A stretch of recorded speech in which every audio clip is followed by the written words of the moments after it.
no ar mais um episódio do podcast Põe na Bancada, o programa que traz as informações sem filtro, com dados e uma pitada de provocação para girar o debate.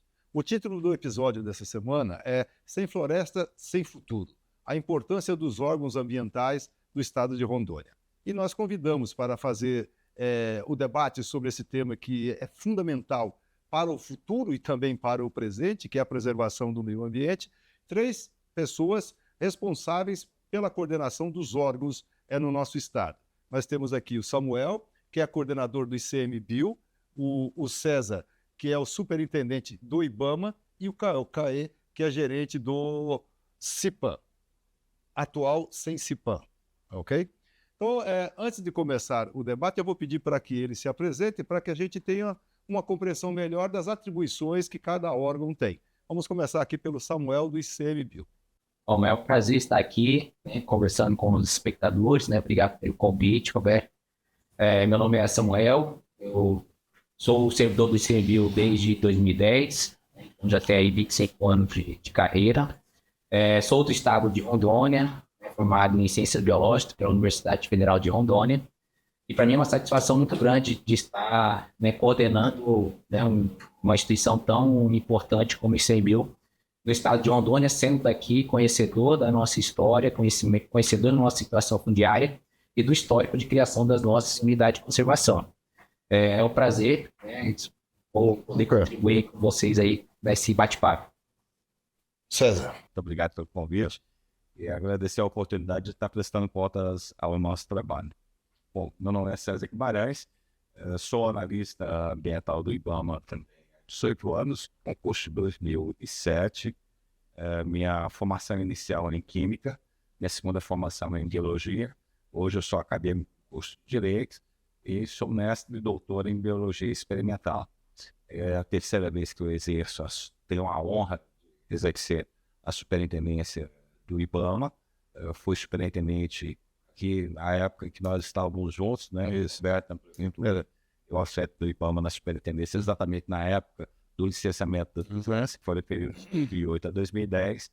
Depois eu fui superintendente no APA entre 2013 e 2015 e retornei novamente à superintendência, ao cargo, confiança da superintendência, no ano de 2023. O IBAMA são épocas diferentes, na verdade, cada ano que passa a gente tem uma realidade distinta. E o trabalho do IBAMA, na verdade, ao longo desses anos, mesmo com 18 anos de experiência, cada ano é um ano, e, muito felizmente, cada vez se torna mais difícil. Hoje a gente tem uma realidade que se pôs para todos nós, principalmente como raça, como espécie habitante desse planeta, que são essas mudanças climáticas, e essas mudanças climáticas nos impõem desafios maiores que nós já tivemos. Hoje nós temos uma realidade totalmente distinta do que nós tínhamos na época das usinas, e em outros termos. Isso, então, impõe um trabalho infinitamente maior, mas nós sabemos que o serviço público como um todo, de forma também não é privilegiado nesse sentido, todas as estruturas passam por um processo, ou passaram por um processo de desestruturação, e temos uma estrutura que está sendo remontada. Estamos tendo essa oportunidade, desde 2023, em remontar o Instituto, e estamos trabalhando de forma árdua e depende muito dos nossos sectores. Esse é um grande desafio. Caê. Bom, meu nome é Caê Moura. Primeiramente, muito obrigado, Roberto, pelo convite, pela oportunidade de estar aqui compartilhando, Eu acho que eu estou aqui muito para aprender também. Eu sou novato aqui no caso. Eu sou servidor público do governo do estado aqui de Rondônia, da carreira de gestão governamental. Minha formação é em gestão pública e eu tenho uma pós-graduação em geotecnologias e desenvolvimento de sistemas de informação geográfica. Que aí eu já puxo o gancho mais ou menos para o que o Sensipan faz, O Sensipan já é um órgão pouco conhecido, bem menos conhecido do que o ICMBio e o IBAMA, muito pouco conhecido de fato. Um dos trabalhos que a gente tem feito é de mostrar para a sociedade o que o Sensipan faz, mas basicamente o Sensipan é uma ferramenta, A gente tem um trabalho muito mais meio do que fim. Enquanto o ICMBio e o IBAMA estão na ponta, estão lá no território, em missão, em campo, atuando pela preservação do meio ambiente, o Sensipan está ali numa retaguarda com a parte científica, de análise de dados, de monitoramento por satélite, por radares, e trabalhando também muito com a parte meteorológica. Nós temos meteorologistas de carreira e é um dos poucos órgãos públicos que tem meteorologia de carreira no Brasil. e a gente presta esse serviço, né, para outros entes públicos, seja do própria esfera federal, mas seja também dos estados e dos municípios, trazendo ciência, informação e dados para realizar esse trabalho. Vou pedir veja bem, ICMBio, IBAMA, Sensipan, um conjunto de siglas. O Caê já disse aqui um pouco aqui que as pessoas também não conheçam lá. Ô Samuel, o que significa ou qual é a função do ICMBio? De uma maneira bem para que a população compreenda. Perfeito. ICMBio é a sigla de Instituto Chico Mendes de Conservação da Biodiversidade. Então, assim, a gente chama ou Instituto Chico Mendes ou ICMBio de forma a facilitar a comunicação.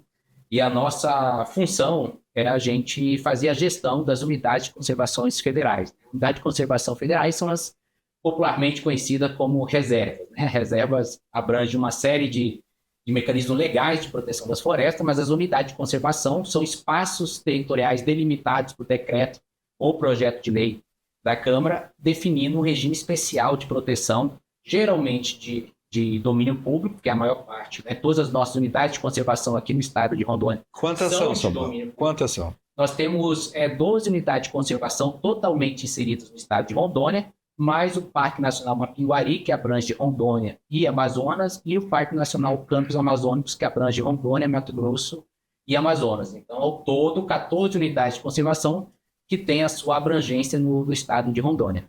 Tá? Então, assim, aí o ICMBio é o órgão que faz a gestão dessas áreas. Né? Essas áreas correspondem a fazer a proteção, né, em razão das invasões que a gente tem para roubo de minério, roubo de madeira, grilagem de terra, desmatamento, e fazer a gestão participativa com a sociedade por meio dos conselhos gestores, né, que a depender do tipo de unidade de conservação, é o conselho deliberativo, que são o caso das reservas extrativistas, onde nós temos populações tradicionais beneficiárias dessas unidades. A unidade de conservação foi criada para que essas comunidades tradicionais pudessem desenvolver o seu modo tradicional de vida, né, que a gente pudesse proteger o modo tradicional e o ecossistema ali presente.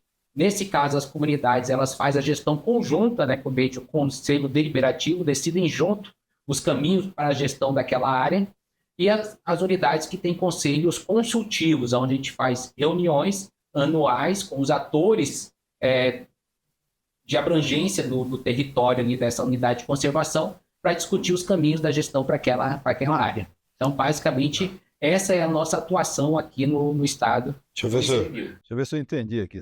Então, quer dizer que são reservas, mas essas reservas elas não estão lá intocáveis. Existem projetos em que envolve a comunidade, que a comunidade pode usufruir dessa riqueza também, não? Sim, existe. Mas não são qualquer tipo de atores. Cada unidade de conservação, a gente tem 2 grupos de unidade de conservação.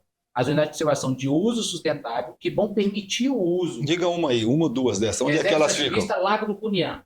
Lago do Cunhã. Muito famosa aqui em Rondônia. Lá onde tem muito jacaré, não é lá? Muito jacaré, muito pirarucu, né? Então, assim, uma comunidade tradicional antiga no estado de Rondônia que lutou para criar a sua reserva extrativista, porque em 81 ia ser decretada uma estação ecológica naquela área, e a comunidade brigou porque a estação ecológica não permitiria ter comunidades tradicionais ali dentro. E a comunidade brigou, firmou o pé que ali tinha uma comunidade tradicional e conseguiu, né, reverter a criação da estação ecológica e transformou ela no espaço onde essa comunidade utilizava, transformou numa reserva extrativista.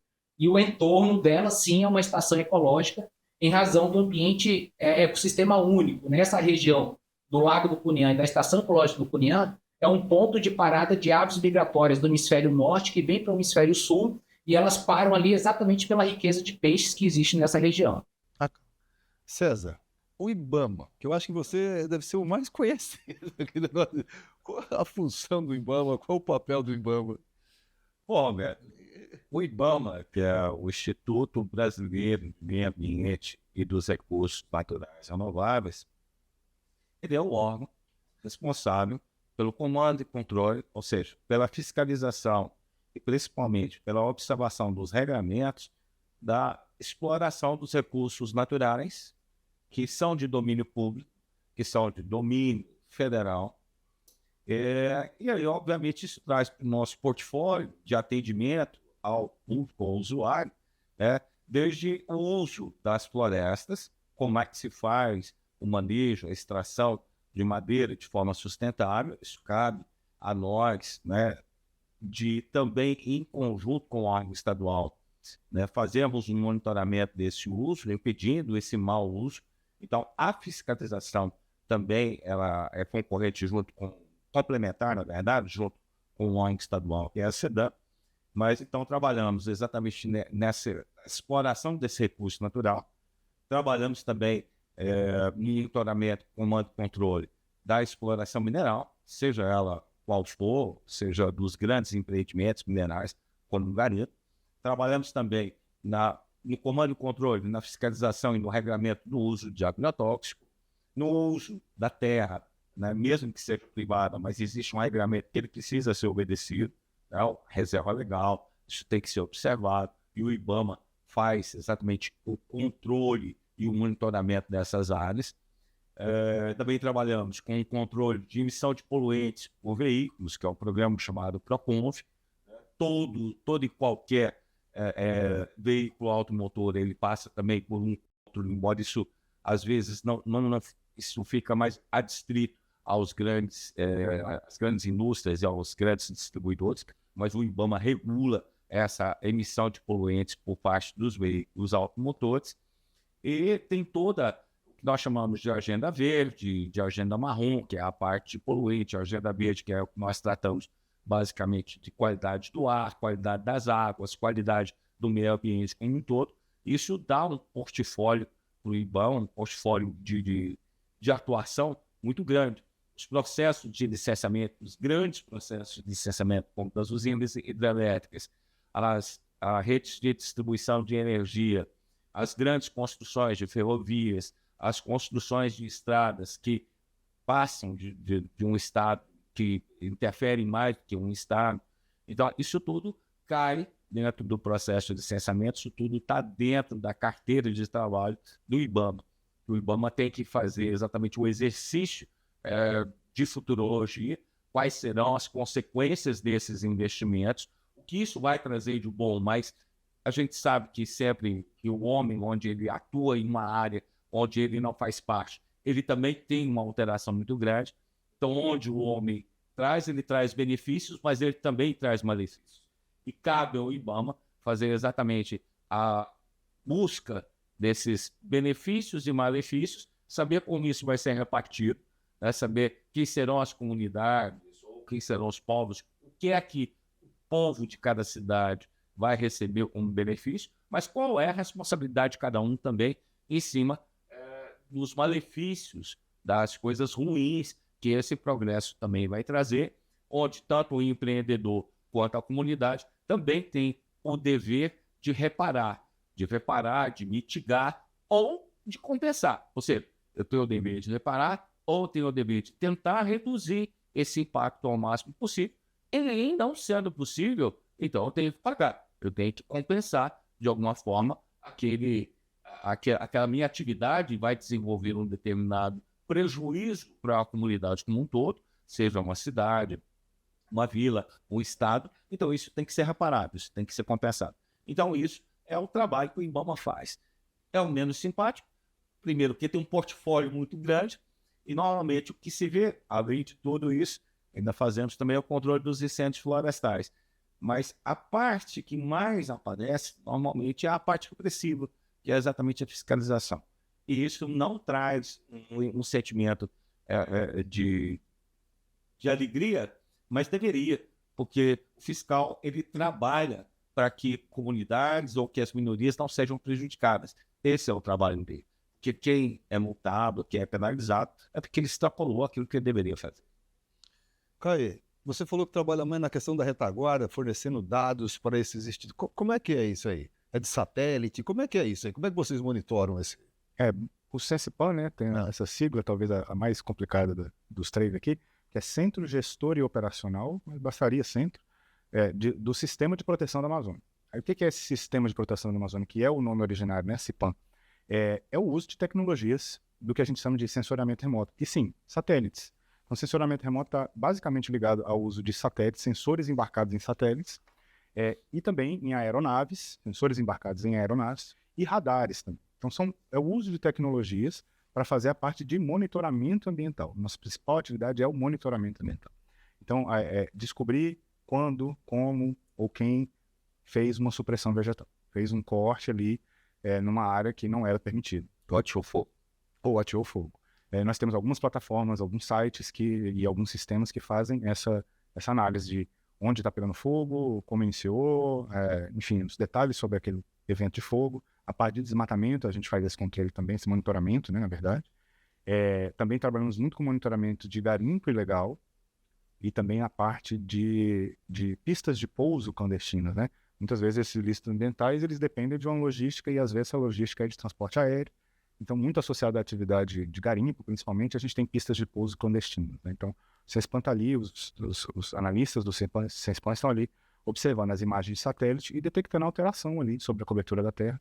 Muitas das vezes uma pista de pouso ilegal. E essa informação vai qualificada em forma de relatórios para os demais órgãos, né? A gente tem também uma parte de meteorologia, né? Então, esse sistema de proteção da Amazônia, que foi concebido nos anos 90, veio de uma pressão internacional por observar a Amazônia, né? Quando a ciência começou a observar que o bioma amazônico tinha a importância que tem para a regulação do clima, principalmente, também a parte de minérios, etc., mas havia uma pressão internacional para que a gente monitorasse a Amazônia. Foi daí que surgiu o CIPAM.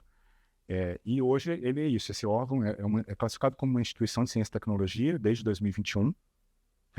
Então é um órgão de caráter científico, né, um órgão meio, nós não estamos muito em campo, por mais que nós às vezes apoiemos operações do IBAMA, do ICMBio, das Forças Armadas, a gente tem muito essa parte de georreferenciamento e sensoramento remoto. Então satélites, muitas vezes também o uso de drones, né, a gente tem uma certa expertise em uso de drones para fazer as imagens, etc., e para dar esses apoios às operações. Então, em resumo, o CESPAM faz um monitoramento, ele está sempre observando a Amazônia.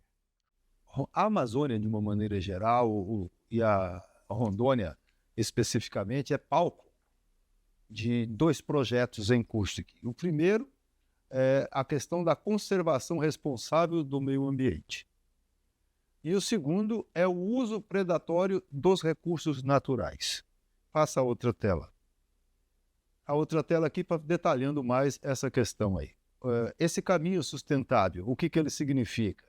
Cumpre normas ambientais, investe em tecnologias sustentáveis, colabora com a fiscalização e transparência, trabalha com visão de longo prazo, preservação e produtividade futura, reconhece a importância da floresta em pé. Esse é o modelo de conservação responsável. Por outro lado, o outro projeto é um caminho predatório, que está lá.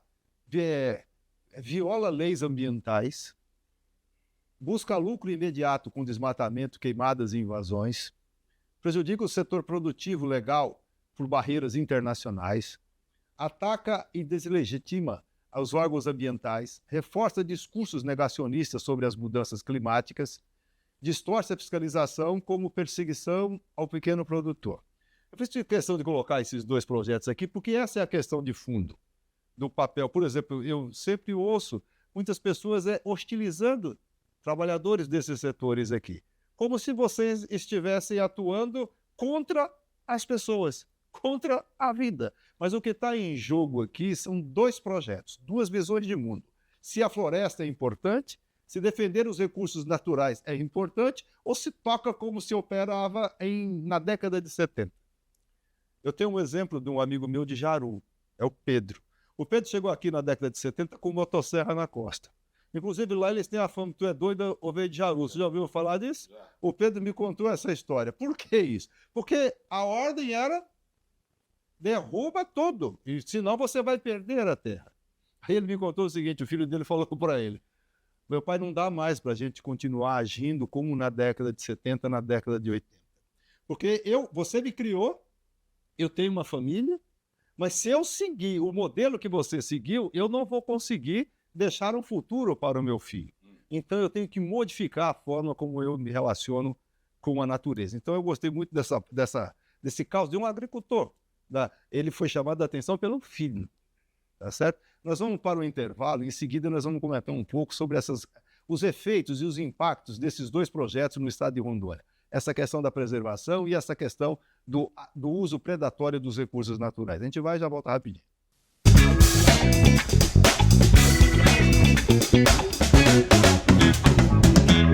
volta para o segundo bloco do podcast Põe na Bancada. Nós estamos conversando hoje aqui com 3 gestores de órgãos que monitoram o meio ambiente no estado de Rondônia e na Amazônia de uma maneira geral. Nós estamos conversando com o Samuel, que é do ICMBio, conversando com o César, que é do IBAMA, e o Caê, que é do Sensipan. No bloco anterior, a gente falava um pouco aqui a respeito de um embate de 2 projetos na Amazônia de uma maneira geral e Rondônia mais especificamente, ou seja, da preservação e do uso predatório dos recursos naturais. Eu vou mostrar agora para vocês aqui algumas imagens e a partir dessas imagens nós vamos começar a conversar. A primeira imagem é com relação ao fogo. Aqui, nós estamos vendo, esse é um brigadista, não é isso, César? Esse é um brigadista. Passamos para outra, Matheus. Aqui nós estamos vendo que é a retirada de madeira irregular. Deve ser em reservas, aí que o Samuel cuida, deve ser em outras regiões aqui, terra indígena, e por aí vai fora. Vamos para outra imagem. Aqui, um garimpo.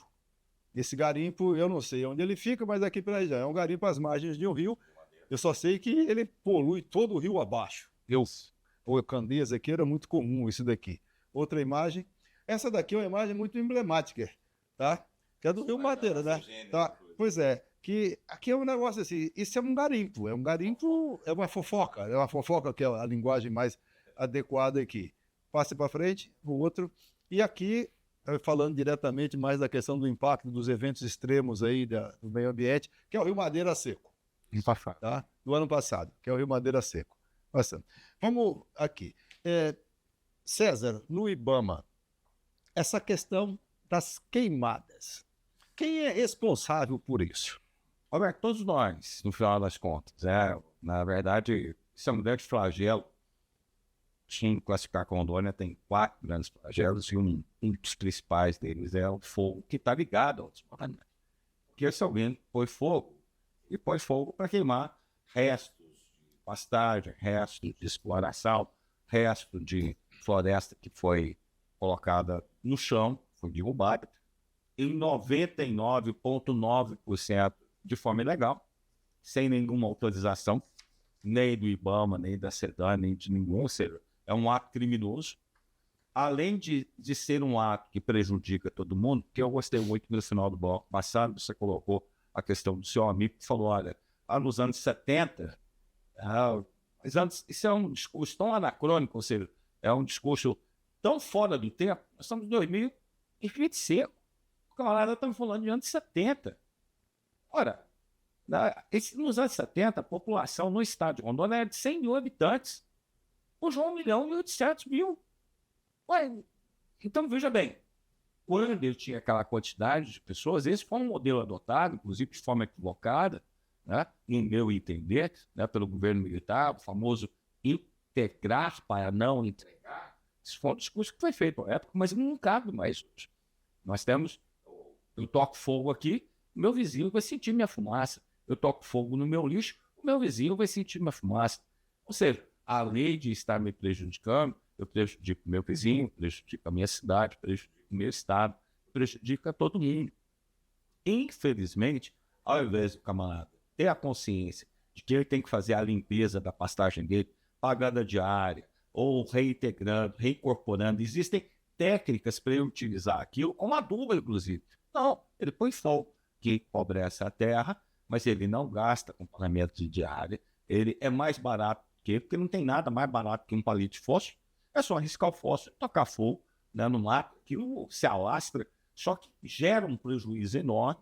Nós tivemos no ano passado mais de 60 dias com a pior qualidade do ar do mundo, não foi do Brasil não, do mundo.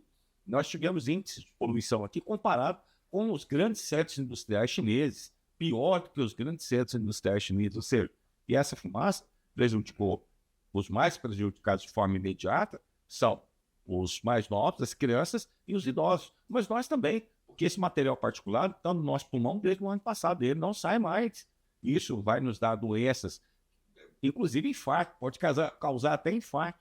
Esse ar totalmente insalubre. De um lado, o governo se acovardou e não decretou um estado de calamidade pública, que era para ter sido decretado, nós tínhamos parâmetros para isso, e não fez isso.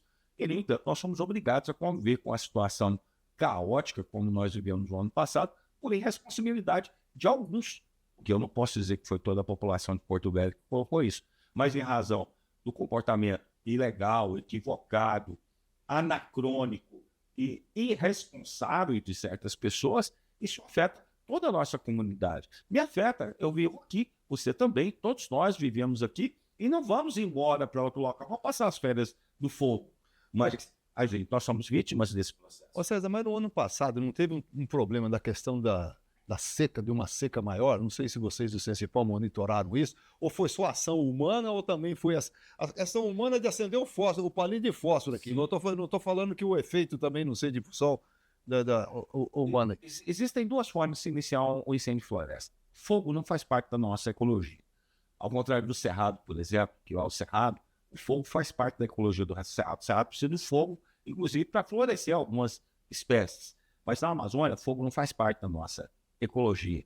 Não se pega a floresta amazônica, até teve um governo passado aí que falava, né, que a floresta não pega fogo. Pega fogo, sim. Ela não pega fogo naturalmente, né, não faz parte. A não ser a região de Campos, quando nós temos um fenômeno da descarga seca, que é raríssimo. É raríssimo. 99,9% no fogo é alguém que colocou fogo para poder queimar sua roça, queimar a capoeira, e aquilo ele perde o controle, porque como ele está fazendo aquilo de forma criminosa, ele não pegou a autorização, ele tem pressa, ele tem que colocar aquilo na surdina, caladinho, quietinho, e ele bota fogo e vira as costas. Ninguém tem controle sobre aquele ato que ele fez. Mas quando isso se torna um grande incêndio, isso causa um prejuízo enorme, um prejuízo para o dono da terra, porque ele queima a terra, e um prejuízo para toda a comunidade que vai conviver com essa fumaça, e um prejuízo para o setor público que vai apagar fogo. Equipar um brigadista desse aqui, só em equipamento, essa é a foto que você tem desse brigadista ali, só em equipamento no corpo desse brigadista, o Estado dá com quase R$10 mil, só em equipamento, só em EPI, aquele óculos, aquele capacete, aquele macafone de chama, o equipamento, a luva, só em equipamento para equipar esse brigadista em torno de R$10 mil. Então você imagina qual o prejuízo, fora o salário dele, fora viatura, fora motobomba, fora soprador, fora uma série de outras coisas, mas o prejuízo que você causa pela ação inconsequente e uma ação econômica, ou mais uma vez, a ganância falando mais alto do que a vida. Porque o camarada, para resolver o problema dele da forma mais barata, ele não se preocupa nem com a vida dele mesmo. Mas essa questão aí, é todo produtor rural que age dessa maneira? Não. Nas reservas, não pegou fogo também nas reservas? Não, pegou. No ano passado? No ano passado foi um ano... Pegou fogo ou alguém botou fogo? As duas coisas, né? A gente teve situações de incêndios florestais causados por raio, né? E situações, né, a maior parte delas, causada por um agente humano, né? Então, assim, a gente viveu o ano passado uma situação muito extrema de seca, uma biomassa, né? Biomassa é capim seco acumulado ali na vegetação. Então, um fogo que, se um raio caísse, não iria se expandir, né? Numa situação normal, ano passado ele se expandiu. A gente teve situação na reserva biológica do Guaporé ano passado, que é um ambiente semelhante a um pantanal. Então, a gente teve buritizais queimando, né? Buritizais que nunca haviam pego e haviam sido incendiados, né? Nunca houve fogo naquele ambiente. Ano passado pegaram e foi uma crise muito forte. A gente mobilizou 2 aeronaves para ajudar a combater, mas ainda assim as imagens daquele fogo nos buritizais vai ficar marcado ali naquele território durante muito tempo. As consequências ecológicas do evento climático do ano passado, a gente ainda vai sofrer as consequências durante alguns anos. Só pegando na pergunta que você fez em relação ao clima e o quanto isso contribui para a ocorrência de fogo, o cenário climático ele favorece, né? O cenário climático que a gente teve no ano passado foi de seca extrema, foi um El Niño extremamente ativo, mexeu com o nosso período de chuva de forma inigualável, e a gente teve um período propício para queimadas e incêndios. Mas, reforçando aqui a mensagem dos dois companheiros, o fogo ele depende da atividade humana em 99% dos casos. Então, nós tínhamos um ambiente propício e a atividade humana fazendo com que isso acontecesse. Esse ano, nós não temos o mesmo cenário climático, mas os dados... Qual é o cenário desse ano aqui? Números parecidos com os números do ano passado. Então, isso reforça a ideia de que o ambiente climático ele pode favorecer, mas o que determina, de fato, é a atividade humana.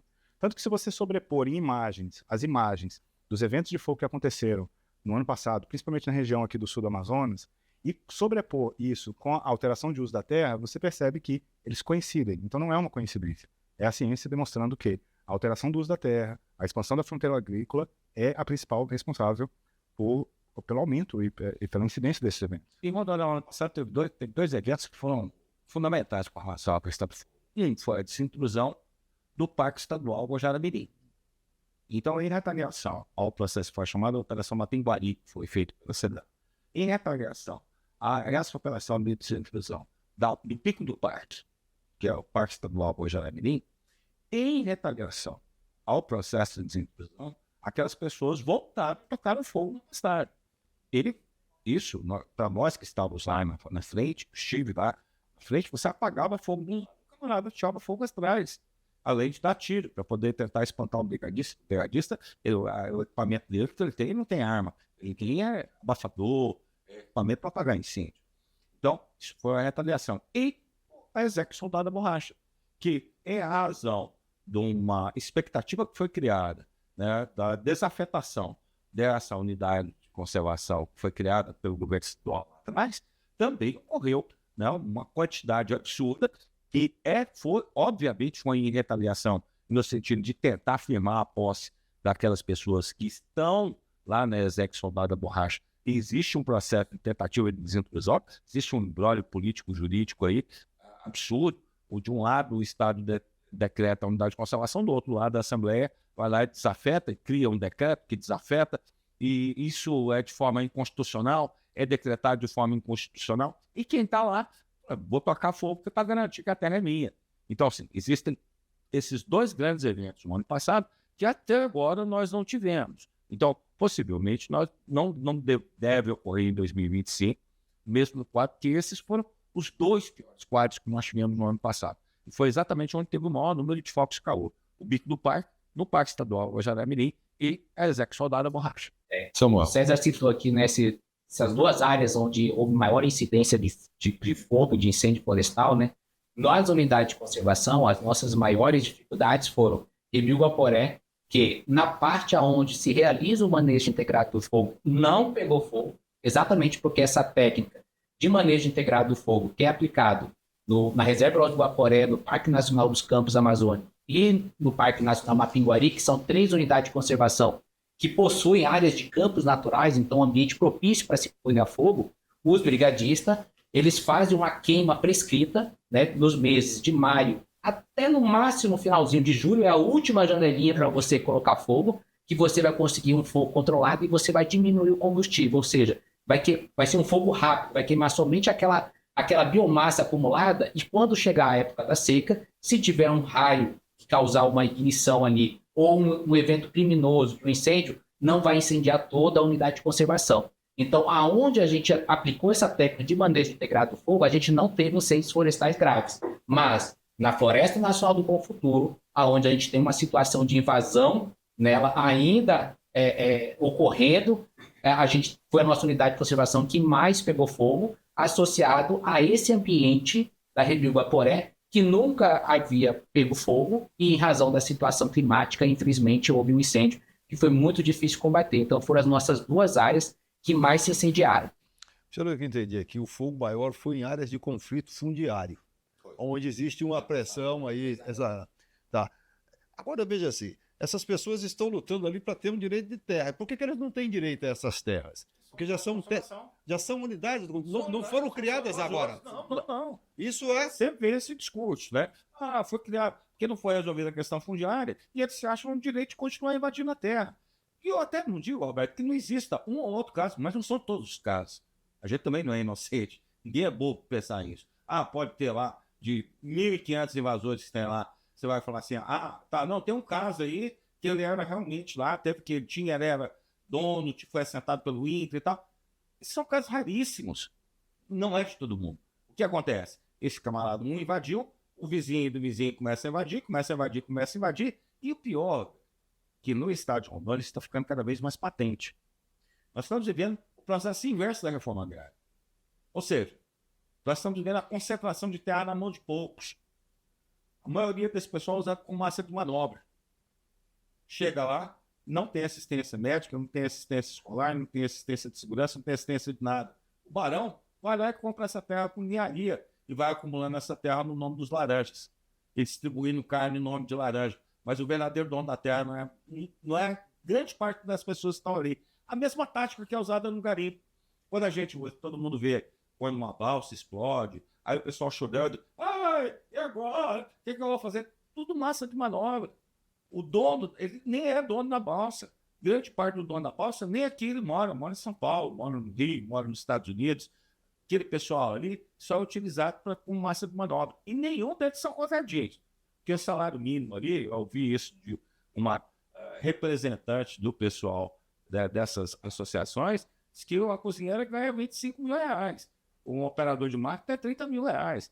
Então não tem nenhum coitadinho ali. Está todo mundo ganhando muito bem. Uma balsa dessa aí, a mais simples.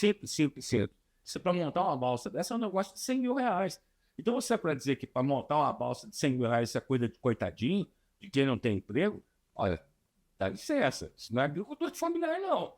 Aí o camarada vem falar, é um coitado. E isso está acontecendo também, um grande acúmulo. O camarada tem 5, 10, 20 propriedades e está querendo ser assentado pelo INCRA. Como? Não existe nem lei para poder fazer isso. O camarada é médico, é servidor público, é doutor e quer ser assentado pelo INCRA. Ora, mas é uma coisa tão descabida, mas infelizmente... Uma pergunta para vocês. O César está colocando uma realidade aqui de que em áreas públicas, se é pública, é de todo mundo. Aí chega um querendo pegar o seu pedaço lá como se fosse o dono. Aí cria-se uma narrativa na sociedade de que ele está sendo perseguido pelos órgãos de fiscalização. É isso. E por que a sociedade compra esse discurso e não compra esse discurso de vocês? Porque não está vendo o grande. Diga lá. Eu acho que isso resume bem. O César já falou, é isso. Eles são usados como massa de manobra, é laranja. São pessoas, ou mesmo, são pessoas que estão ali com uma boa intenção, mas elas vão ser instrumentalizadas pelo poder econômico. Quem vai chegar lá e comprar essa terra depois é o grande. Então, o avanço dessa fronteira agrícola, eles vão se aproveitando dessa situação para ir expandindo e concentrando terra.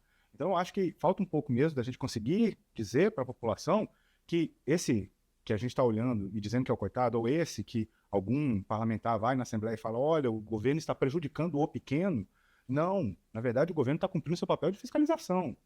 E aí, falta fazer o follow the money e chegar, e fazer seguir o dinheiro, chegar no grande e mostrar para a população que aquilo só está acontecendo porque tem um grande comprando, incentivando e muitas vezes financiando diretamente essa atividade ilícita.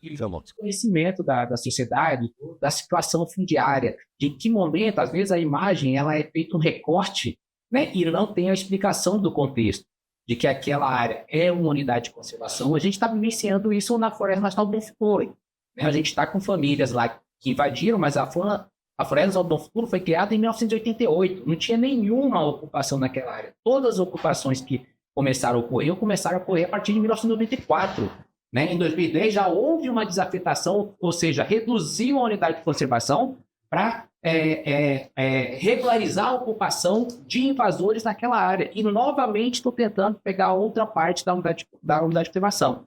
Então é muito importante que a sociedade saiba de que essas unidades de conservação, elas existe um regramento, elas não são um espaço para a regularização fundiária. A regulação fundiária, a reforma agrária, ela deve ser feita nas áreas de entorno, nos imóveis privados, né, por meio da política de reforma agrária, né, que é gerenciada pelo INCRA. Mas dentro de unidade de conservação, o ICMBio não vai tolerar essas ocupações. A gente vai fazer operações, vamos retirar os invasores e vamos destinar essas áreas para que elas tenham um retorno socioeconômico, não para proprietário A ou B, mas para toda a sociedade. Mas essa questão do clima, assim, qual é a importância dessas reservas em pé, dessas florestas em pé? Qual é a importância? Por que eu sou aqui da cidade, um cidadão, por que eu tenho que defender esse negócio? Simples. Diga. Para poder respirar. E beber água. Porque você veja bem, uma árvore em 20 metros quadrados de área, de copa, ela bombeia para a atmosfera 1.000 litros de água por dia. Uma árvore com 20 metros. Não é uma árvore frondosa e grande, não. São 1.000 litros de água para a atmosfera. Que isso vai irrigar todas as propriedades que precisam de água. Não só da Amazônia, mas do sul-sudeste. Toda essa grande produção de soja, milho, tudo isso que sustenta o agronegócio, não é o agronegócio com meia dúzia de galinha, não. Porque aqui em Rondônia também tem isso. O cara cria meia dúzia de galinha e se diz que está no agro. Eu sou agro. Pô, mas agro com meia dúzia de galinha, isso é negócio para gente grande. Né? É aquilo que a gente falou. Eu acredito que muita gente é comprada, mas não acredito que muita gente é comprada, mas existe aquela prática nazista lá do Goebbels, né, que uma mentira dita 1000 vezes se torna uma verdade. E é isso que eu acho que acontece em grande parte das vezes aqui. O pessoal esquece que ele não paga para respirar. Nós aqui nos centros urbanos, nós pagamos para beber água. Mas o camarada lá nesses grandes mananciais, ele não precisa. Ele toma água lá muito mais pura do que a nossa, que nós compramos ainda. Mas aqui nós somos obrigados a comprar água para ter uma água de qualidade, por conta desse adensamento populacional. Lá ele não. Então ele não sabe quanto isso, porque isso vem de graça para ele, ele não tem nem como aquilatar quanto isso custa. Mas ele não vai conseguir respirar, não vai conseguir beber água, não vai conseguir ter conforto climático. Ou seja, quando a gente vê esses eventos extremos, é o desequilíbrio. Ou choveu demais, dá enchente. Ou seca demais, vira um calor infernal e vira um fogo.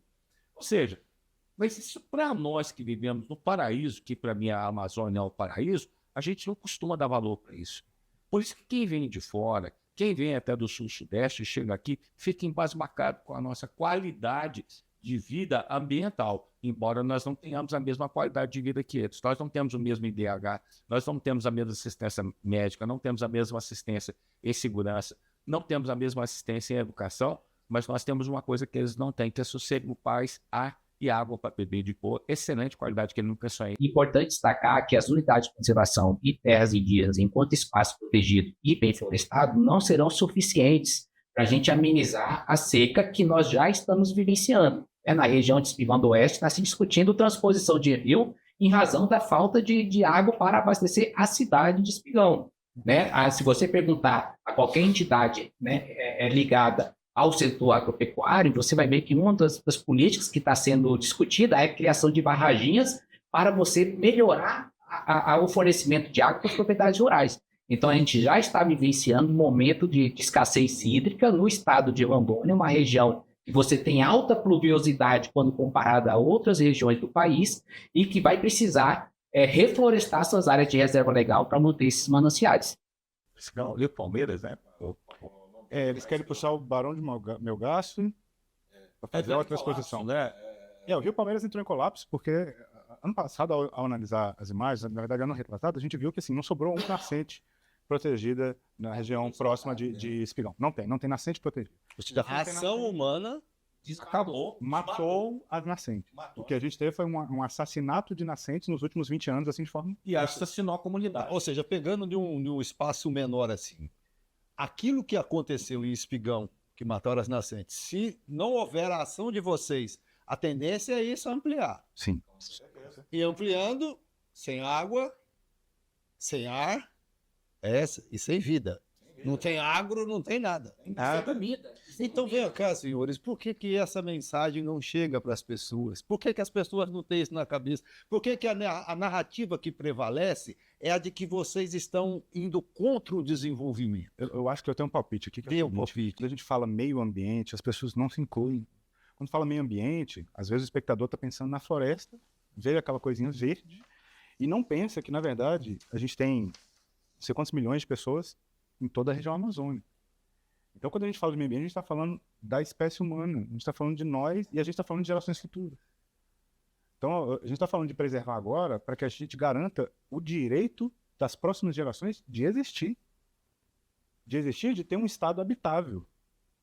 O último relatório do painel intergovernamental de mudanças climáticas, além de deixar bem claro que as mudanças climáticas são de causa humana, deixa bem claro também que no cenário de aumento de mais de 3 graus, 3,5 graus de aumento de temperatura no planeta inteiro, esquece a região amazônica, esquece a Rondônia, porque por 300 ou mais ou menos 300 dias no ano, a temperatura aqui vai ser inabitável.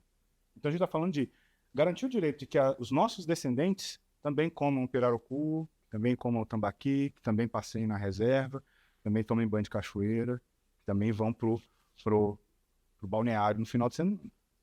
Beto, eu tenho um palpite que seja ganância.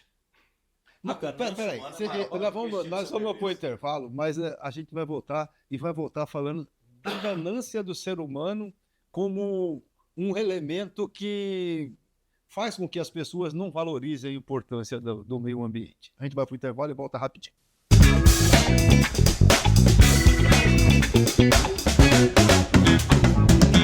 De volta para o terceiro bloco do podcast Põe na Bancada. Nós estamos conversando aqui com órgãos responsáveis pelo monitoramento do meio ambiente. Nós estamos conversando com o Samuel do ICMBio, com o César do IBAMA e o Caê do Sensipan. No bloco anterior, nós conversávamos um pouco a respeito de o porquê que a sociedade, frente a tudo que eles disseram aqui da importância da floresta, não se sensibiliza com isso e passa a defender isso. Aí, no último momento, o César falou que um dos elementos que está por trás dessa não defesa dos direitos da floresta, do meio ambiente, é a questão da ganância do ser humano. Como é que é isso aí? Beto, eu vejo que a ganância, ganhar dinheiro a qualquer custo, hoje, nessa geração, ela está suplantando o instinto de sobrevivência. Porque não adianta eu ganhar dinheiro envenenando a minha terra, envenenando o meu ar, envenenando o meu povo. Para uns isso vale a pena. Isso é ativo. Porque aqui ele nem vive. Ele vive em outro estado, ele vive em outro país. E aqui, na verdade, eles só explodem envenenando o meu povo.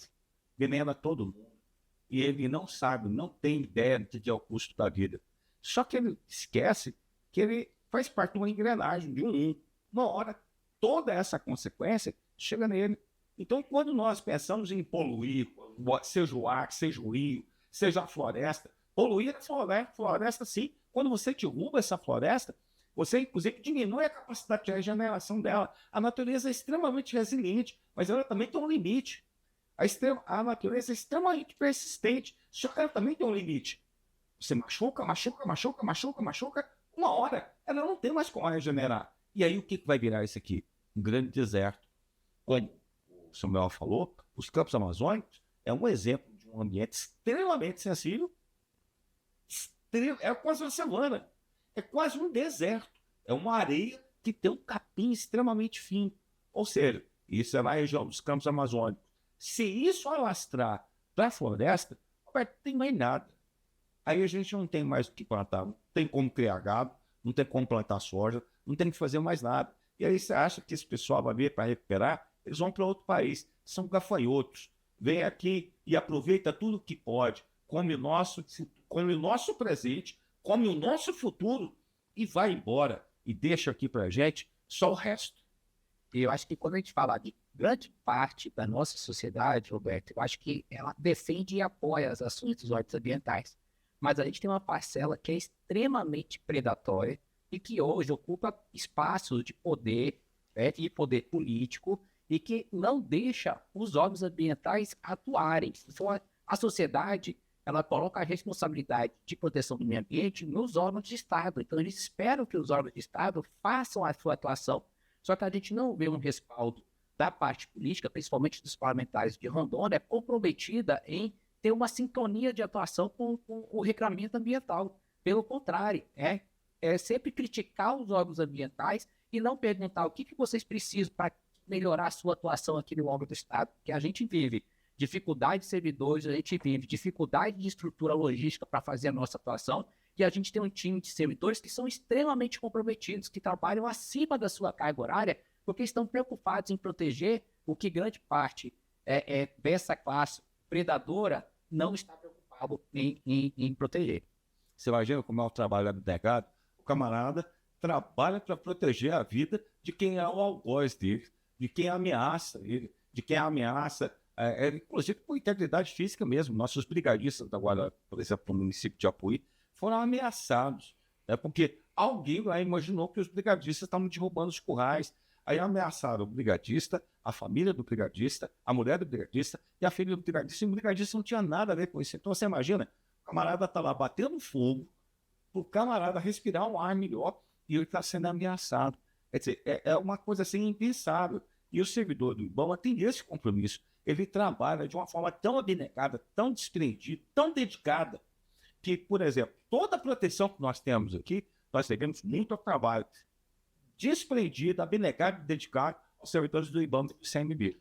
No Estado também existem, mas só com um número infinitamente menor, porque grande parte deles são servidores de carreira. Somente 5% deles, se não me engano, são servidores de carreira. Servidores de carreira todos são, tanto do ICMBio quanto do IBAMA. Você falou dessa questão da ganância de quem ganha. Alguém está ganhando nisso, né? E quem está perdendo? Mas todos. Quem? Todos. Por que Todos todos? e todos aqui. Mas tem a turma que está ganhando aí. Não, é porque eles ainda não perceberam que estão perdendo. Vou trazer um dado do final de 2023. Antes de a gente ter a seca de 2024, no final de 2023 a gente já sabia como seria o cenário de 2024. Tá? Em novembro a gente já tinha informação de que a seca seria extrema. E ao chamar o governo do estado para dialogar, numa certa reunião, eu obtive a informação de que existem algumas regiões do estado de Rondônia que nunca tiveram replantio. Então, plantou, regou, cresceu, colheu, lucrou, no final das contas. E essas mesmas regiões, por conta dessa crise hídrica, passaram a ter cerca de 60% de taxa de replantio. Então não vingou, não tinha água suficiente, não teve precipitação suficiente, chuva suficiente. Então mesmo o produtor, mesmo grande, ele ainda não percebeu que ele vai perder. Agora, o César foi muito assertivo, porque ele vai perder aqui agora, mas ele planta, ele tem essa capacidade, o bilionário ou o milionário, o extremamente rico. Talvez até para Marte, né? Até para Marte, como tem alguns querendo. Ao invés de salvar o planeta que a gente tem. Né? Então eles têm essa liberdade, né? Fala-se tanto em liberdade aqui no Brasil e no mundo ocidental, no final das contas, que liberdade é essa, né? Que uns têm a liberdade de se apropriar, de queimar, de poluir, de destruir, em prol dessa ganância, desse lucro imediatista para ontem, enquanto ele está condenando gerações e gerações dele próprio. Os seus próprios descendentes, se aqui ficarem, vão sofrer. E outra, a gente está falando de mudanças climáticas a nível global. Então a gente está falando da afetação de mexer com milhões e até bilhões de pessoas. A maior parte da população da nossa espécie, o ser humano, está majoritariamente em região costeira. As nossas grandes cidades estão em região costeira. O aumento, a elevação do nível dos oceanos, que é uma das consequências do aquecimento global, vai mexer com cidades inteiras. Já tem cidades se preparando para a elevação do nível do oceano com grandes obras de infraestrutura, com diques de contenção, com planos de se a gente precisar mover essa cidade inteira para outra região, para onde a gente vai. E a gente tem cidades como Belém, por exemplo, que os estudos lá já apontam que mais de 1 milhão de pessoas podem ser afetadas nos próximos 10 anos e não tem nenhum plano do que fazer quando isso acontecer. E vai acontecer. Vou fazer uma perguntinha para vocês aqui, tipo, se esses órgãos não existissem, se não tivesse ICMBio, se não tivesse IBAMA e se não tivesse Sensipan, como é que seria o mundo? Uma perguntinha bem básica para vocês. Roberto da cidade do inferno astral pode falar aquilo que a gente vive hoje. Eu acho que basta olhar, Roberto, as imagens satélites do estado de Rondônia. Né? O que nós temos de área desmatada fora de unidade de conservação e de terras indígenas. Né? Então, assim, para a gente ter uma noção clara do que seria se não tivesse esses órgãos aqui para fazer a sua atuação no meio ambiente. Perfeito, muito, muito, muito didático, sabe? Porque eu acho que o telespectador, ele pode muito bem, se ele está assistindo na internet, por exemplo, abre o Google agora e procura Google Earth, e aí você vai entrar lá e você vai ver as imagens de satélite, e tem um botãozinho logo embaixo que você faz esse movimento no tempo. Você puxa ali para trás, para décadas atrás, você vê a imagem de satélite há 20 anos atrás, e você vai puxando essa barrinha, e você vai vendo um avanço das rodovias, das vicinais, e a supressão vegetal que nem logo depois. E a resistência está nas unidades de conservação, nas terras indígenas, que estão aí resistindo. Então, se não existíssemos, elas também não existiriam. E isso não quer dizer que a gente não tenha invasões para desmatamento, ou de maneira sofremos. Né? Nós temos operações praticamente 365 dias do ano combatendo esse tipo de situação de invasão a terras indígenas e unidade de conservação. Mas é claramente visível, né, a barreira entre o que é área protegida e o que não é. E olha que nós só temos 55% da cobertura original. 55%, né? Deveríamos ter 80%. Mas, no entanto, nós não temos. E isso com 14 unidades de conservação, né, federais, fora as estaduais. Mas existem algumas reservas também que escarnam.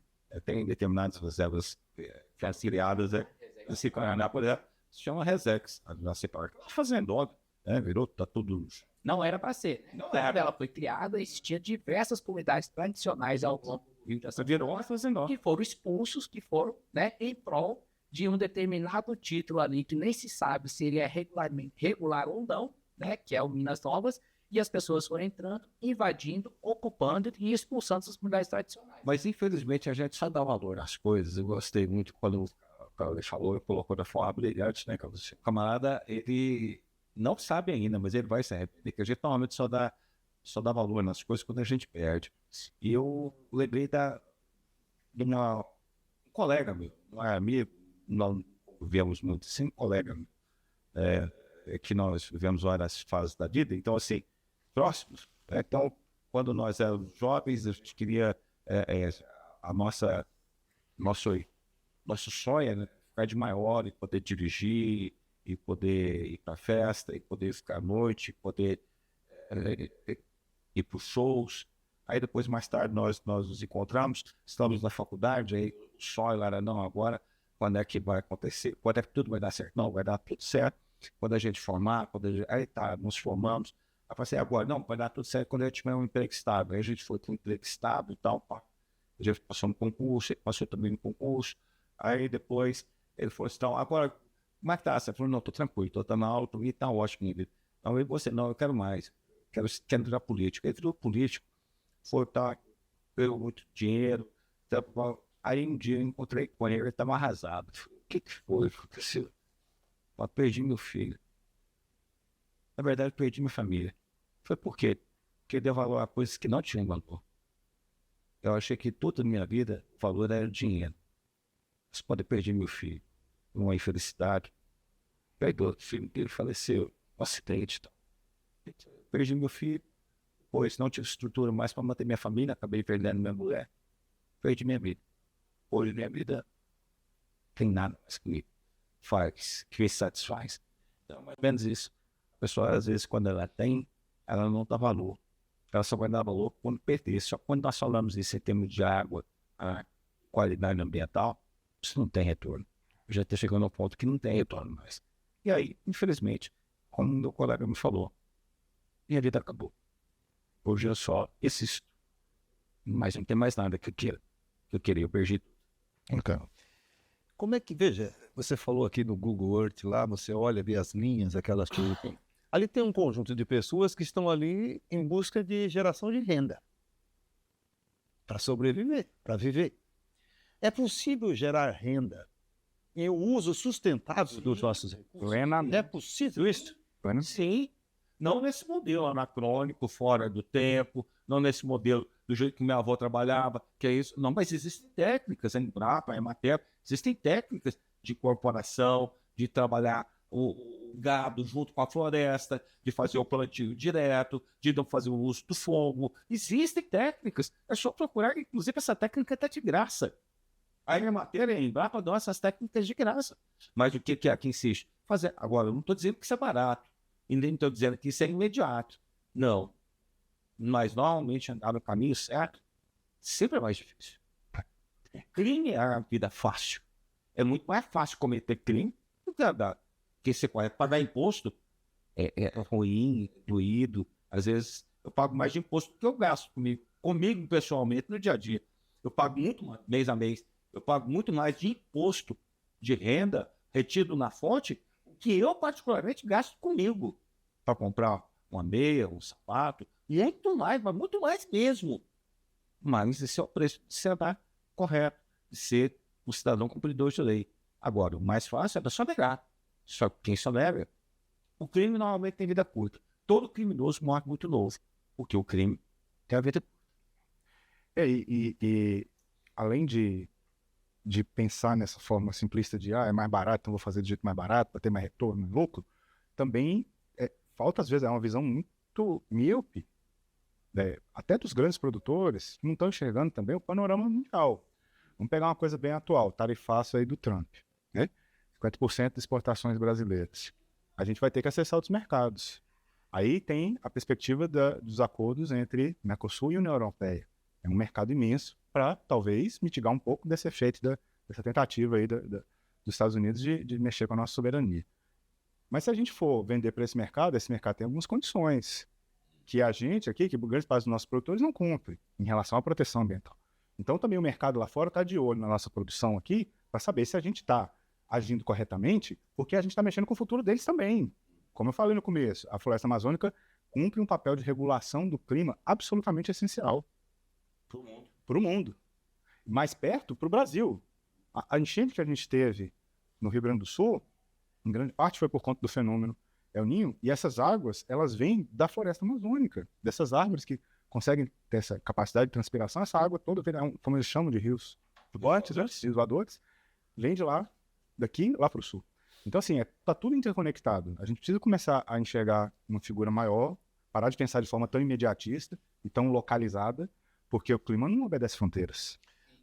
E a cadeia produtiva hoje, a melhor estabelecida é a cadeia do gado. Então, para um agricultor se inserir numa cadeia produtiva, para ele é mais fácil ele ir para o gado, onde já tem toda uma dinâmica, uma rede estabelecida de projetos prontos para financiamento, para ter acesso a crédito do banco. Então, assim, a gente precisa, enquanto sociedade, enquanto classe política, ter um outro olhar sobre as bioeconomias. Né? Então, assim, oferecer essa alternativa, porque a gente tem o que está estabelecido hoje, que é gado, mas a gente precisa oferecer uma outra alternativa e mostrar isso para ele, de que isso é rentável economicamente. A gente tem excelentes exemplos aqui no estado de Rondônia de pessoas que tiram renda com produtos agroflorestais. Né? O RECA é um exemplo disso. Né? E não foi uma iniciativa do Estado, foi uma iniciativa do terceiro setor, da sociedade civil organizada, que conseguiu montar um projeto de uma associação que se organizou, mobilizou e hoje tira toda a sua renda de produtos agroflorestais. Então, você tem exemplos bem-sucedidos disso. Falta o poder público e a rede de assistência técnica rural mostrar esse olhar para o nosso produtor. O Cauê falou aqui a respeito dessa questão do tarifácio, e também o Departamento de Comércio americano abriu lá uma investigação com relação ao uso dessas áreas, tipo do nosso caso aqui de Rondônia, dessas reservas que estão sendo invadidas, e lá está tendo produção de gado, essa coisa, extração ilegal de madeira. Ou seja, o estado de Rondônia, em função dessas áreas e dessa produção, pode prejudicar todo mundo? É isso? Essa é a essência da coisa. Todo mundo. Ou seja, nós temos hoje um conjunto de pessoas defendendo essa prática, sim, só que essa prática pode ser considerada ilegal pelos organismos internacionais, e aí eu tenho um produtor aqui que está dentro da norma, tudo certinho, mas ele está em Rondônia. Pode ser tudo e pode não.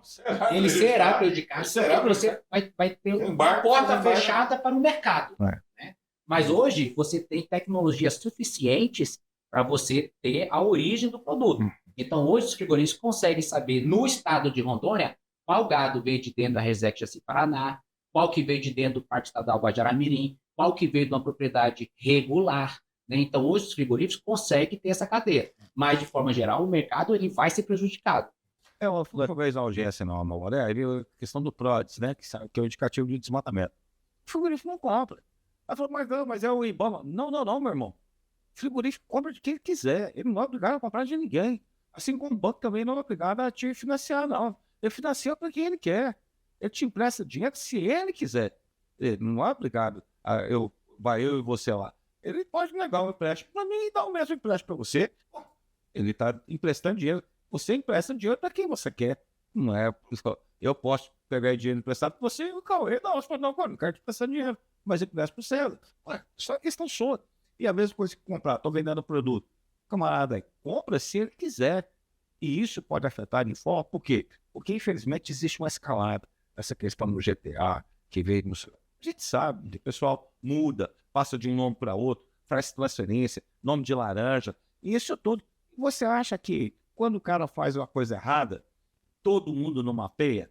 Claro que sim. A gente tem que monitorar aqui o Sensipal, por exemplo, que é algo essencial para nós, a questão de inteligência, porque ele tem todos os dados de monitoramento e nos presenteia, nos dá esses dados que nós vamos minerar aquilo que nos interessa.